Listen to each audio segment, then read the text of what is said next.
오랜만입니다. 문영배 전 권한대행.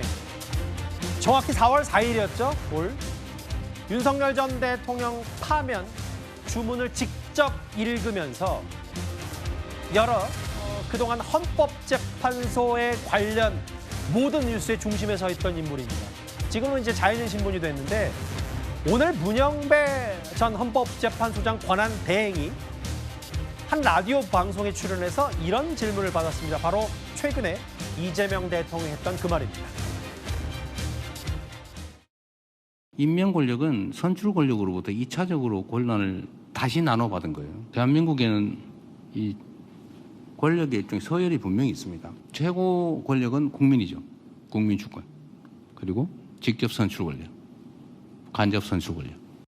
최근에 이제 그런 얘기들이 많이 좀 나오는데 선출 권력과 임명된 권력이 어느 게 우위냐 이런 논쟁들이 지금 여의도에서 나오고 있거든요. 저는 이렇게 말씀드리고 싶습니다. 대한민국 헌법을 한번 읽어보시라. 이게 제 대답입니다. 우리의 논의의 출발점은 헌법이어야 됩니다. 그렇죠. 헌법 몇 조에 근거해서 주장을 펼치시면 논의가 훨씬 더 생산적일 것이다. 물론 명시적으로 이재명 대통령의 이 의견을 반박한 듯 하지는 않습니다만 송영훈 변호사님. 헌법 한번 읽어보시라. 어떻게 들으셨어요? 저 정도면 명시적인 반박이죠. 문영배 전 헌법재판소장 권한대행은 평생을 직업법관으로 살아온 사람입니다. 예. 그렇기 때문에 정치적 중립에 상당히 민감하고 또 법관 특유의 완곡한 표현을 하면서 자제하는 것이 평생 내면화된 사람입니다. 그런 문영배 전 대행이 헌법을 한번 읽어보시라라고 얘기했을 때는 그 의미는 헌법도 모르는 무지한 주장이다. 라는 것의 단어는 아니죠. 실제로 헌법에 보면 어떻게 써 있냐면 헌법 40조는 입법권은 국회에 속한다. 66조 사항은 행정권은 대통령을 수반으로 하는 정부에 속한다. 그리고 101조 1항은 사법권은 법관으로 구성된 법원에 속한다. 이렇게 아주 드라이하게 적혀 있습니다. 그리고 거기에는 어떤 서열도 명시되어 있지 않습니다. 그렇기 때문에 문영배 대행은 헌법을 읽어보라라고 이야기한 것이고 한 가지만 짧게 덧붙이면은 이재명 대통령이 대한민국에는 권력의 서열이 분명히 있다 이렇게 이야기하지 않았습니까? 그러면서 선출 권력은 언제나 임명 권력보다 우위에 있는 것처럼 이야기한다면 그것은 이재명 정부의 탄생 근거 자체를 스스로 부인하는 겁니다. 아니 선출 권력이 임명 권력보다 항상 우위에 있으면 대통령에 대해서 탄핵 심판을 어떻게 합니까? 그런데 두 번이나 우리나라는 대통령을 헌법재판소가 탄핵시켜서 민주당 정권이 출범했습니다. 그러면은 문재인 정권도 출범 근거가 없고 이재명 정권도 출범 근거가 없는 거예요. 그러니까 이재명 대통령이 이렇게 반헌법적인 발상을 국민 앞에서 공개적으로 이야기하는 것은 그 자체로 위헌적이기도 하지만 동시에 스스로의 근거를 부정하는 것이다. 이 부분을 좀 깊게 성찰하시기 바랍니다. 장현주 변호사님, 헌법 읽으시라. 이건 여러 가지 의미가 있겠죠. 송영훈 변호사 생각과 조금 더 결이 다른 그냥 있는 그대로 아니냐라고 해석하는 사람도 있겠습니다만 근데 이런 것 같아요. 여기 밑에 보면 맞아요. 사법연수원 18기 동기여서 당시 헌재 판단이 나오기 직전에 얼마나 당시 국민의힘에서 두 사람이 옛날에 뭘 주고받았네 했네. 어쨌든 인연이 있다면 인연이 있는 문영배 전 권한대행이 이재명 대통령의 말에 헌법 한번 읽어보고 사법개혁한다고 하는데 사법부 목소리를 좀 들어줘야 되는 거 아니야. 이 얘기는 좀 다른 사람도 아니라면 문영배 전 권한대행에게는 여권에서 좀 귀를 기울여야 되는 거 아닙니까?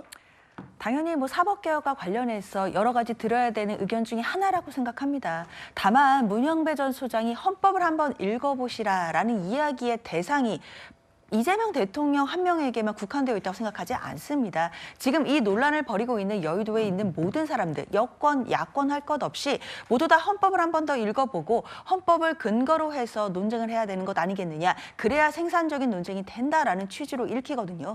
그렇기 때문에 이 이야기가 반드시 이재명 대통령의 이야기에 대해서 반박하기 위한 말이었다라고 생각하지는 않습니다.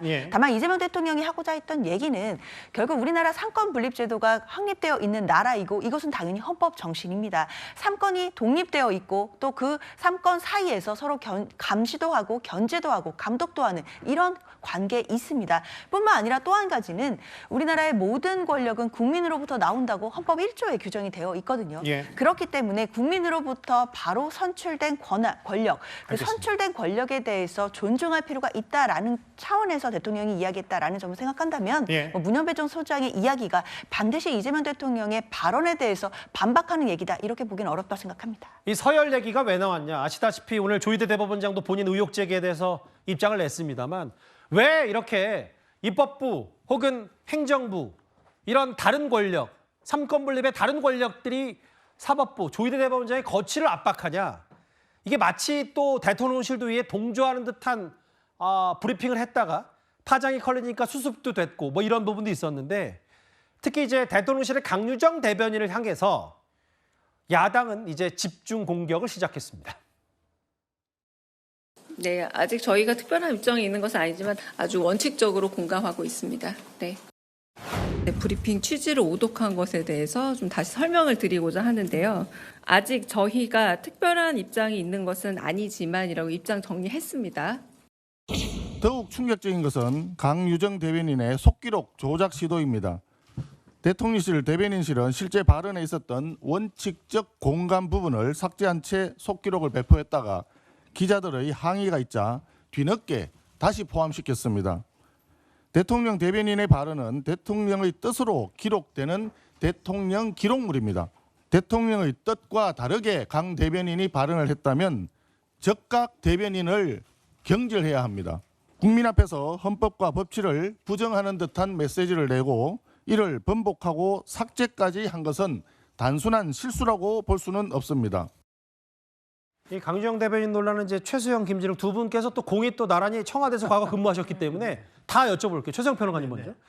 이거 그냥 단순히 뭐 속기록 오독이라고 표현한 게 아니라 언론사를 겨냥한 거기 때문에 본인이 책임을 져야 된다라는 얘기 동의하세요? 저 동의합니다. 왜냐하면 저도 대통령실 대변인실에서 선임행정관을 근무했는데 예. 저렇게 뜻을 바꿔야 대변인 얘기하고 나와 사후 수습하는 행위가 저렇게 반복되잖아요. 예. 저거는 있을 수는 없는 일이고요. 예. 대통령 대변인의 말을 우상호 정무수석이 와서 나중에 뒤늦게 수습하고 이런 모습들 예. 이거는 있어서는 안 될 일입니다. 프로세스상 있어서도 안 될 일이고 예. 저렇게 기자들을 상대로 하는 최일선 있는 대변인이 자기 기록을 자기 말을 뒤집어서 빼달라고 얘기할 정도라면은 이건 과연 지금 대변인의 역할을 제대로 하고 있는지 이거는 대통령실 내부에서 저는 비서실장의 문제를 정리할 필요가 있다고 봅니다.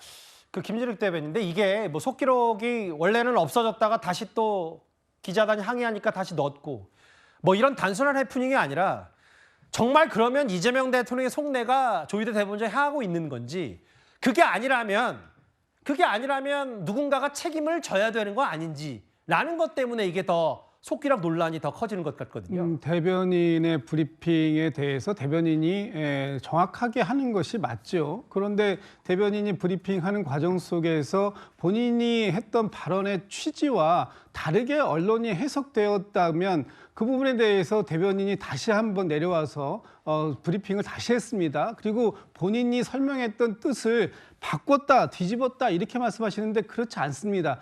대통령께서 지금 이 조희대 대법관과 관련된 거취 문제와 대법원장의 거취 문제와 관련해선 아무런 입장을 갖고 있지 않다. 그리고 지금 사법 개혁에 대한 얘기가 나오는 것에 대해서 그런 부분에서 원론적으로 그런 그 얘기를 들어볼 필요가 있다라는 입장에 공감한다. 이런 부분을 얘기한 겁니다. 예. 그렇기 때문에 지금 강유정 대변인의 발언을 실수했고 그 부분에 대해서 뭐 그 책임을 져라 이렇게 부족했다라면 그 부분에 대한 설명을 다시 할 수 있습니다. 그러나 알겠습니다. 강유정 대변인을 공격하는 것을 통해서 이재명 대통령을 공격하려고 하는 이런 정치적인 정략적인 그런 부분은 그건 자제해야 할 필요가 있다. 이렇게 말씀드리고 싶습니다. 저희가 준비한 1위의 주인공은 뭐 2명이었네요. 하고 보니까 문영배, 강유정 두 사람이었습니다.